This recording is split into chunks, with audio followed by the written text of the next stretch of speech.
Hello and welcome to Rev Sports. I'm Gargi Raut, and joining me today for this show is Debashish Sen. Well, India has started off the T20I Series against Bangladesh with an effortless win, and we expected nothing less from them. Talking about the match, we saw some brilliant bowling as well as batting today, so it was an all-round performance. But when we look back on the first innings, of course, we think back to Arshdeep Singh and Varun Chakravarti's bowling spells, 3 wickets each for them. But Debashish, going to you first, let's talk about bowling. What were your highlights for the day? Considering And that for this me, was an yeah, yeah, obviously, leaving aside Varun Chakravarti and Arshdeep Singh, I think the talking point has to be Mayank Yadav. Obviously, what a spell of fast bowling. He did not clock that fastest delivery that we have witnessed in the IPL, but whatever we witnessed today was simply superb. Means obviously the wickets column did not reflect too many wickets, but then the way he bowled, the control, the discipline, it augurs well for not only Mayank himself but also for the Indian team. And remember, he was coming back after a long injury break. Means the last time he played was on 30th April. So that's quite a long break, and it has been a tremendous effort from Mayank, and it's good for Indian cricket. what's the best thing for you about Mayank throughout this spell? Of course, we saw, you know, apart from his wicket, he was bowling some really good lines. But what stood out to you the most about his bowling? Yeah, Gargi, obviously one that stood out for me as far as Mayank is concerned is his line and length. Means obviously, despite him bowling at such a pace, but he always keeps it very. His line and length is very perfect, and that is the best part of Mayank. Means, and if he can be injury prone, who knows? We might soon see him playing in the longer format as well, and that is what India needs. India needs someone who can bowl. Uh, um, at a speed of 150 or thereabouts. And Mayank is a perfect example. And but then he should be injury free. Means we know what happened to him during IPL, missing out after getting injured because he showed a lot of promise, clocking that 156.7 kilometers per hour and immediately hogging the limelight. But then key for Mayank will be to see him injury free, and that will augur well not just for him but also for the Indian team. Raghi. Yeah, considering that this was a younger side compared to usually that goes out, but this was really good performances from all the bowlers as well. Talk a little bit about Arshdeep and Varun Chakravarti as well. Arshdeep bowled with a phenomenal economical rate economy 3.65. It's this is exactly what we wanted to see from Arshdeep. Yeah, absolutely. And Arshdeep has been part of the white ball squad. Means obviously, as he was part of the T20 World Cup winning squad as well. So you would expect him to do well. Means but it was heartening to see Varun Chakravarti's players like Varun Chakravarti, Washington Sundar coming back into the Indian team, especially someone like a Varun Chakravarti, who was means obviously in wilderness. Means where was he? He did played a very important role in KKR winning that IPL, but when it comes to Indian team, he has been left out for quite some time. Means firstly because of his form, because of his injury. But now it's heartening to see him back, and obviously he immediately reaped rewards getting those 3 wickets. So that is something to look about because with Ravindra Jadeja now calling it a day, not no more playing in the T20 format. Ravichandran Ashwin also missing out. So we have two spinners. Means one is Varun Chakravarti, who we can say that he's a mystery spinner, along with Washington Sundar. So and remember, India are resting a few premier spin bowlers in the likes of Akshay Patel. So it's a good opportunity for both Varun Chakravarti and Washington Sundar. And Varun Chakravarti in this match has ticked all the boxes. We have received a comment here that says same fate shouldn't be wanted. Basically saying that what happened with Umran Malik shouldn't happen with Mayank Yadav and he should be taken more care of. What are your thoughts on this, Devashish? Yeah, absolutely. I think BCCI is taking care of. Means obviously the way his rehab went through at the NCA.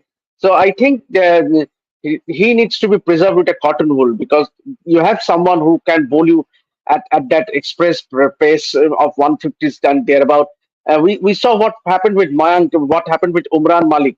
So we don't want another Umran to happen, means with Mayank. So let's hope that he proper walk management. He gets a proper workload management, because you need fast bowlers. Means the fast bowlers with such kind of pace can win you matches in their own rights. And let's hope that Mayank Yadav stays fit and goes on to play for India for a long time.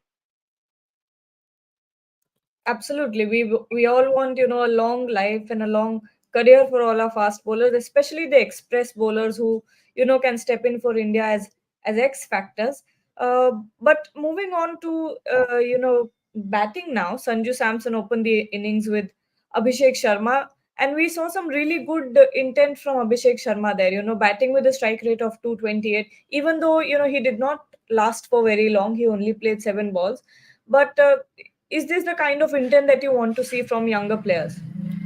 Absolutely, and he did show the intent when he was first picked for the tour to Zimbabwe, and ever since then he has not missed a single opportunity that came his way, and it was heartening to see someone young as Abhishek Sharma is taking on the owners, taking on the responsibility, and remember you have a Yashasvi Jaiswal as well, but he's not part of this series, but then it's good to see that uh, Abhishek Sharma grabbing the opportunity with both hands. But then Sanju Samson, yes, he did play some wonderful stroke, and we all. Means it's a cliche talking about Sanju Samson's talent, but once again he threw away his wicket, especially hitting that towards square leg and getting caught. Means and he could actually make out from his frustration the way he got out, because that was not a ball to get out. Means it would have easily landed in the boundary, but then that is Sanju Samson for you. Means time and again he gets opportunity, he gets a start. He could have easily taken India home. It's only 128 to get, and this is your day. You remain not out, and then everyone you have done your job. But then once again it was a big letdown. Means 29 runs on 19 balls. It looked that Sanju Samson will go on to make a big score. Means at least a half century, but then once again a disappointment for Samson. Yeah, and he was going at a good strike rate as well. He was hitting, the right shots, but that wicket was a disappointment. But on that point as well, I wanted to discuss. Did Abhishek Sharma look a little, because his shots weren't connecting exactly where he wanted to. We saw some boundaries, going from behind, and you could sense that that was not what he was trying to hit, and he was surprised as well that it didn't get caught, or there was one inside edge as well, which could have ended things for him in the very first over. But uh, even though things looked a little bit shaky, he lost his wicket early as well. But still promising start for Abhishek. Yeah, obviously, there will be some days when when the ball might not hit your bat as smoothly as you want, as clean as you want. But then that maybe that was one of the bad day today for Abhishek. He was unfortunately run out. But then obviously you need to give these youngsters a lot more opportunity for them to get that freedom. And with Gautam Gambhir now in the helm, we can expect more and more opportunities for youngsters like Abhishek Sharma, and Mayank Yadav, to name a few. And this is what can happen. Means obviously suddenly you can go out there in the middle and express yourself, and that is what might work in favor of Abhishek Sharma. He started his international career on a bright note, especially talking about that series against Zimbabwe, and but then again it was an unfortunate run out, and as you rightly said, that he could have easily been dismissed in the first over. But then there will be some days when you might not be as clinical as you want. But when you look at the overall, bigger picture of the game, it looks like Hardik Pandya was the star of the show today. Apart from obviously the young bowlers as well, but Hardik Pandya getting that one wicket, batting at a strike rate of close to 250, getting that 39, the highest score in the team today. Good signs from Hardik Pandya, and it's always good to see him in that sort of zone where he's just hitting it out of the park and getting those breakthroughs that India needs. Yeah, absolutely. And with Hardik, you always expect that the team will get a lot of flexibility and balance. Obviously, the balance automatically is added with the inclusion of Hardik. And you could see that wicket from Hardik when he bowled out, got a Bangladeshi batter bowled. And then some of the improvised shots that he took was simply is tremendous. And it was good to see Hardik back as an all-rounder because India and needs Hardik the all-rounder. He has already done great during the T20 World Cup. So maybe in the coming days we might see him playing the red ball format as well because that will only add to the balance of the Indian Test team as well with the Australia tour around the corner. Trisha and Shomik have joined us as well. And, we And were talking. Shamika is absolutely not happy with the match result, as you can see on his face. But Shamika, we are doing live for India Bangladesh, not India Pakistan. You can smile a little. The men's team has played well. But yes, welcome Trisha and Shomik. We were talking about, actually, we went over a few things bowling. We went through pretty much everything. Everything, yeah.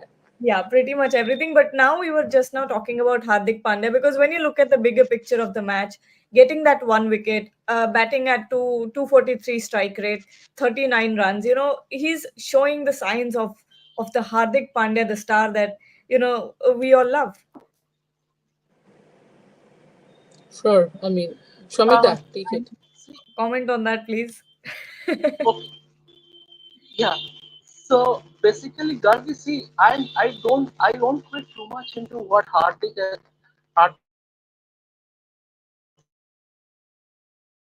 done against Bangladesh. They are not they are not the bar you judge against. But as Devashish pointed out, and I have been hearing from sources that in the coming days, Gautam Gambhir might have a word with him as far as playing a couple of domestic matches, Ranji Trophy matches are concerned. And if Hardik is okay with that, it's about his body. His body doesn't hold. His body struggles to hold the rigors of five red ball format, multi-day cricket. So if he is okay with that and going ahead, if he is for the Australia series, that will solve a lot of problems because in that case you can play four fast bowlers in the sense Hardik will be your fourth seamer. He is a genuine all rounder. He will come. He will bat at number seven. So from that point of view, I mean, in that case, you can straight away replace Ashwin with a proper seam bowling all rounder in Australian conditions. But uh, I mean, Bangladesh once again, you only play what's in front of you. That's the thing. But and India are expected to win this game in a canter. They have done that. Hardik, I mean, he was striking the ball very well, which is a good sign. After a layoff, it's not easy to strike the ball well. He did that. But I'm looking at the bigger picture, and that is I would be very, very happy if there is a communication between the Indian team management and Hardik, and if they can convince him to play a bit of red ball cricket. Trisha, to go back to other things, we have to talk about, of course, Mayank Yadav, but also Arshdeep Singh and Varun Chakravarti because their bowling spells are incredible. Your thoughts? Um, Varun, I'll come to Varun later, but Arshdeep Singh is someone I find really exciting because you know what, left arm pacer after Zahir Khan, I think we were all getting a little edgy about getting a good left arm pacer. We haven't really got someone who swings the ball so well. What I love about him is exactly what I love about Mohammad Shami, the wrist position. I absolutely love the way Arshdeep holds the ball, and I don't know if the viewers know, but because I was myself a pacer, I have a soft corner for pacers. I think the length he bowls at. The thing is, Gargi, he will go for runs because he's trying to pick up wickets. That is something the captains have to understand. And what I like is the captains understand and use him that way, where he can leak runs, because it often happens when you're attacking, you will leak runs. But Arshdeep also picks up wickets. 3 wickets in a T20I game. Yes, again, I completely agree with Shamik that Bangladesh is not really a team that you want to judge against. But Arshdeep has not done it against Bangladesh alone. In the World Cup also, we have seen him do it. So I think Arshdeep is a very, very interesting prospect. I would love to watch him bowl with the red ball. That would be very, very interesting. As far as Varun is concerned, I think with Varun and Hardik both, it has to be about the injury. Like with Natarajan, I think he's also a very good bowler, but these people get injured so easily. I mean, Natarajan is not in the squad and all, because I just said it because when Natarajan was at his prime, he got injured and he never really made it big. One of the reasons being constant injury. With Hardik also, every time he's playing, I'm almost looking at not his shots or his bowling. Man was like, is he limping? Is he not moving properly? Because he has not been fit for a long, long time. So I think for Hardik to actually play international cricket for at least one complete calendar year, the fitness part will be important, and that is where playing the domestic games could be important, because then you know how fit you are actually for the entire season. But also there is the other side to it. If he plays the domestic matches, his season gets prolonged. So somebody who's injury prone, you don't really want to add on those matches. Both sides are there, but I do think both naming Virat in the Ranji team, asking Hardik to play domestic games, I think makes it very, very important. And because people need to know, players need to know that you can't alone depend on IPL. IPL is one format, IPL is one thing, but there are other domestic games that you have to attend so that you can, make a name for yourself or in the team. We have a few comments. Sports fan is us. Wait, Sorry. Gargi, Devashish wanted to say something. Yeah, yeah. Also, Yes, Devash. Devashish, you are not in Yeah, T20I. Trisha, no problem. I just want to add just one point. What Trisha said, it becomes more important for Hardik to play in the longer format because Sami will be missing the first two Ranji Trophy fixtures for Bengal. So you never know which Shami means when actually he is making a comeback. So you need to keep Hardik Pandya ready. If he is willing, if he is convinced by Gautam Gambhir and the team management that come on, this is an opportunity, play the Australia series because that's a marquee series. If the team management can convince Hardik to play in that marquee series against Australia and perhaps influence him to play at least one or two Ranji Trophy fixtures, that will be great for Indian cricket teams. Considering that Shami is not fit yet, because one would have expected that Shami to play at least one or two Ranji Trophy matches for Bengal. Now that he is not picked in the Bengal team, see, you really, really is doubtful whether Shami will actually play. How many Test matches will he play against New Zealand? You don't want such a thing, such a situation that Sami straight away gets into the squad for the Australia series and he plays in that first test against Melbourne. That won't do justice for him because you want to see how fit he is.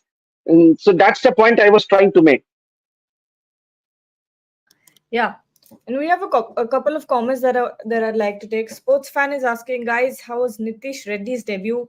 He needs to be groomed alongside Hardik for future. Shomik? Absolutely yes, and that is why they have taken it in the Indian team. He could have made his debut against Zimbabwe earlier this year, but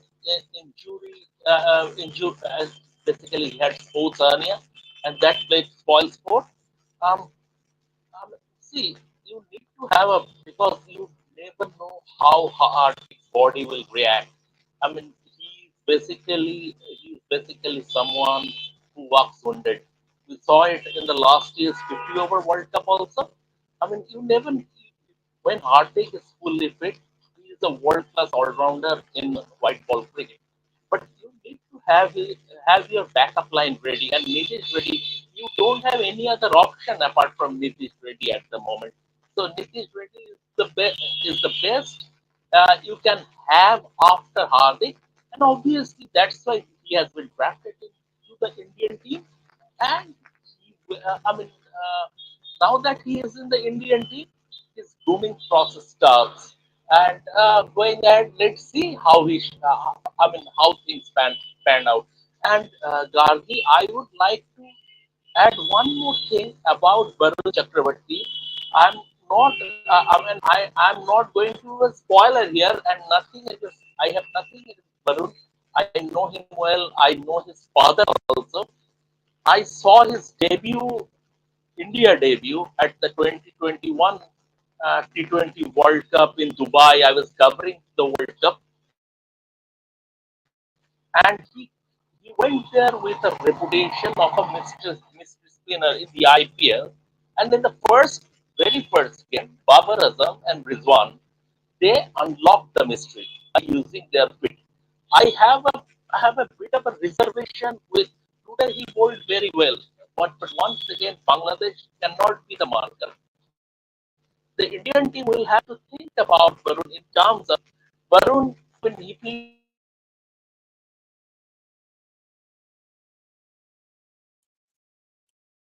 very well, but he has a couple of Okay. downsides. Number one, he is the weakest fielder of the lot.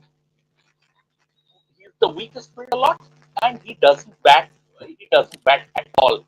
So everything taken into consideration, I don't know whether Varun against tougher opponents is the right call as far as your playing 11 is concerned. That's it. Yes. And one more question. Not question, but a comment. Priyajit Das. I think now there is no replacement of Hardik after Kapil Dev, one of the best fast bowling all rounders I have ever seen. I just jumbled all of those words together. That's it. Trisha. I think all of us are having long days because World Cup and so many things are going on.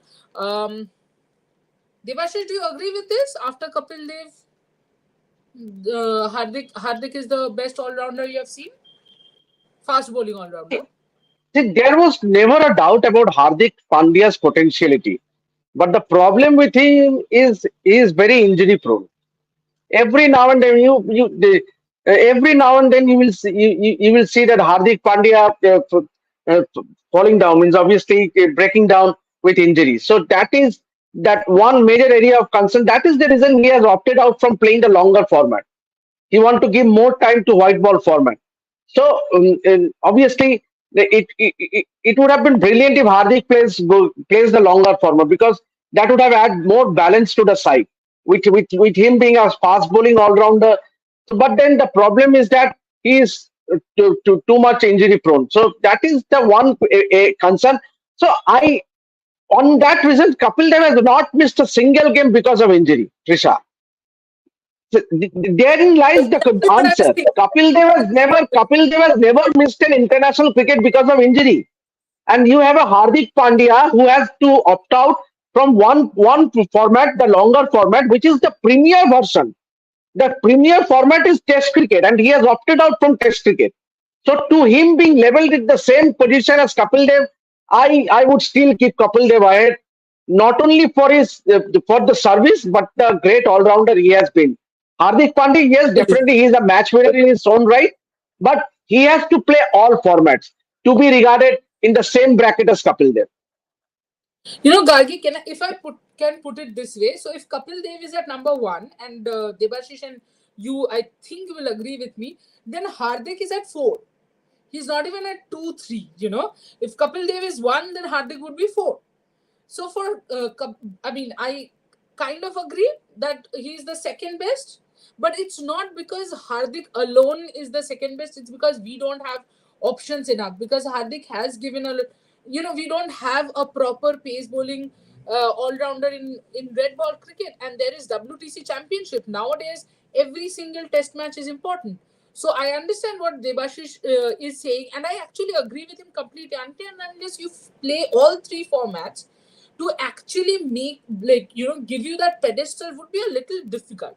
In T20Is, yes. In T20Is, of course, Hardik is right at the top, but overall, no. Overall, of course not. Shamik is backstage, he's saying. Karvi. He's not there. I mean, but I think we can wrap up the show, right? We can. No, Devashish? Yeah, I some am mute saying your we can wrap microphone. up the show. Yes, we Okay. can wrap up the show. Let's Also, wrap up the show. Yeah, as Devashish Trisha is said, not it has able been a to long join. day. It has been a long day. Trisha has been covering the Women's World Cup. I couldn't because I was on an assignment. Then coming back and watching the match, see, it's very tiring We day. all understand each other. Shomikda wants to say something. Shomikda wants to say something. Just my 2 cents on this Hardik Pandya and Kapil Dev comparison. Um, See, I mean, the very comparison is preposterous in the sense Kapil Dev is unarguably the greatest all-round cricketer India have ever produced. As a batsman, he had more than 5,000 test 100 runs. He was good enough to bat, as solely as a batsman, he was good enough to bat at number 4 or number 5, and he single-handedly carried India's pace attack. Kapil Dev, I mean, you revisit to his 175 against Zimbabwe at the T2 at the 1983 World Cup. I mean, the greatest innings ever played in ODIs. I mean, Kapil Dev was special. Hardik Pandya is a fantastic cricketer, but Kapil Dev was a different level. So let's not compare. I mean, let's not compare a very good cricketer with an all-time great, who is unarguably India's greatest ever all-round cricketer. Okay, and with that, I think we can end the show. Thank you so much, Devashish, Shomik, and Trisha for joining. And to everyone who's watching, stay tuned to Rev Sports. We'll be back